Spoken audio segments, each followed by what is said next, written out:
Yo, what's going on YouTube? What's going on? The topic of this video is going to be airbag or coilover installation.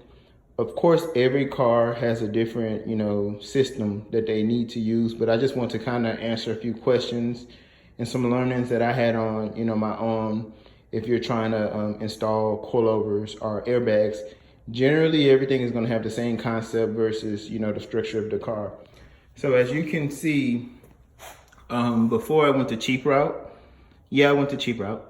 And I have some universal airbags. So you can install universal airbags on your vehicle. The only thing I did with the universal airbags is it actually has a hole in the middle to where it can actually slide up and down. And all you do is just take out the springs to your car with a spring compressor. And you put the universal ones there. And when you put the air in it, it goes up and down. It worked for me like fine. I mean, I didn't have any issues, to be honest. I mean, these are some cheap ones off of eBay, non-branded, and the concept was there. So if you have springs, it basically is an airbag with like a hole about that big in the middle. You just slide it on top, put that on top, and it works. Why am I changing it? Because I want my car to be 100% slammed to the ground. This one got me probably like about an inch off of the ground. I want to be slammed. And so I went ahead and went with Raceland. Airbags. And just to let you know, I'm not sponsored by them. I didn't want to go with the airlift. So I just went ahead and went with the Raceland because I didn't see anything different in the structure of the airbags. They are exactly the same. I have a buddy who has some airlift and we couldn't tell the difference, What I like about the Raceland, as you can see, other than the fact you got the gold, maybe this is the color I should make the rims. How would it look on that? I don't know. Might be a good color. That's where the airline goes. This right here, you can pretty much adjust. It comes with an adjustment tool to where you can turn it. So right now I have it the lowest as possible. And as you can see already, my car is going to sit lower because this one is just kind of structured lower. So what's going to happen is I'm going to take off of this piece. I think it's the control arm. Don't quote me on it. Don't bash me. And I'm going to put this on top of this. This piece goes on top of here. And these two right here, which is control my steering, is going to go right there into this piece right here. And so basically, what's going to happen is I'm going to have it to where I can adjust it. Get a lower stance on my vehicle. And also, if you notice, this one doesn't have any air shocks, or actually the strut is inside of it. So I think it'll work out fine. Once I'm done with the video, I'm gonna definitely show you guys how it looks after the install, along with the drop, just to kind of show you guys just a little bit inside the vehicle. It needs to be cleaned up, but that's where the top part is gonna go right there. You can see the holes to where it screws in, from the top.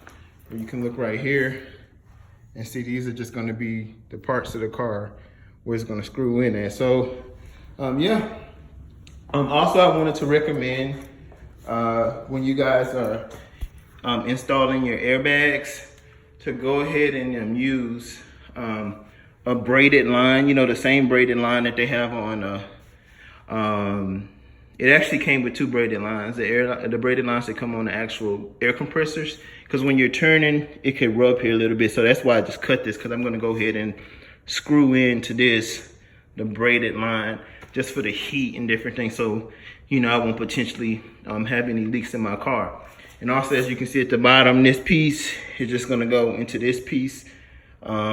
That goes to part of the control arm. Might be wrong again. And you're gonna put a strut spacer or any kind, and what that does is you just turn it and it turns around and opens that up so you can pull that out. So so universal airbags, anyone can install them. Aftermarket airlift, AccuAir, Raceland, Racing airbags works great. You have adjustment levels. I know on some of the airbags also you can adjust your camber on it, but the one thing I noticed about some of the airlift and AccuAir where you can adjust your camber, you will have to modify and drill a hole in here This is where this piece right here sits on, so that you would be able to adjust it. So you do have to do a little fabrication on that piece. My wheels are off my car because I got some new wheels coming in. So I said, hey, while I got my car up and waiting on my new wheels to come in, so why not just kind of do some air suspension work? Man, it's gonna take about 4 months for my 3-piece wheels to come in. It's gonna be a surprise. I keep you posted. So until then, I'm thinking about just buying some Rohana RC7s 20x11s all the way around. The reason why I'm going with, you know, the 3-piece wheels, because I got the wide body kit and I want to avoid these spacers. As you can see, this is the spacers I'm working with. So I'm gonna put, it's 2 inches in the back, 1 inch in the front. So I'm gonna do 13 wide in the back.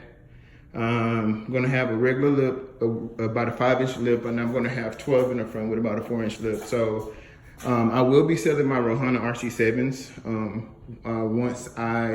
for a pretty good price, once I get my 3-piece wheels in. I just can't wait for like about 5 months, you know, for wheels and, you know, not be able to drive my vehicle. So keep you guys posted. Thank you for watching the video.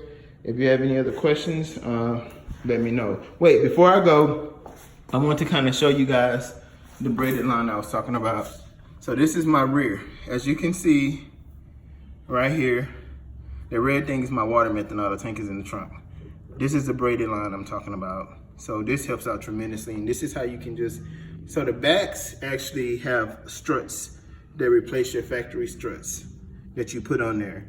And the way, so you just have that one, shocker strut, I'm getting it confused. You know what I mean? And that goes right there. And then at the bottom, as you can see, you have the airbag that replaces the spring. So this just basically replaces the factory. The only difference, I honestly could have kept this here, the factory one here, but as you can see, I can adjust it right here. So that's why the perks in that, I can make it go higher or lower from adjusting it right here as well. So that's the only perk. Otherwise I could have kept the factory, and then that's where the springs were. And I just basically, you know, just put the airbags with a spring load. And this is the racing as well. So I went ahead and went with the front and the back. Just kind of upgrading a little bit. So yeah, thanks for watching my video, guys. See you guys later. Bam.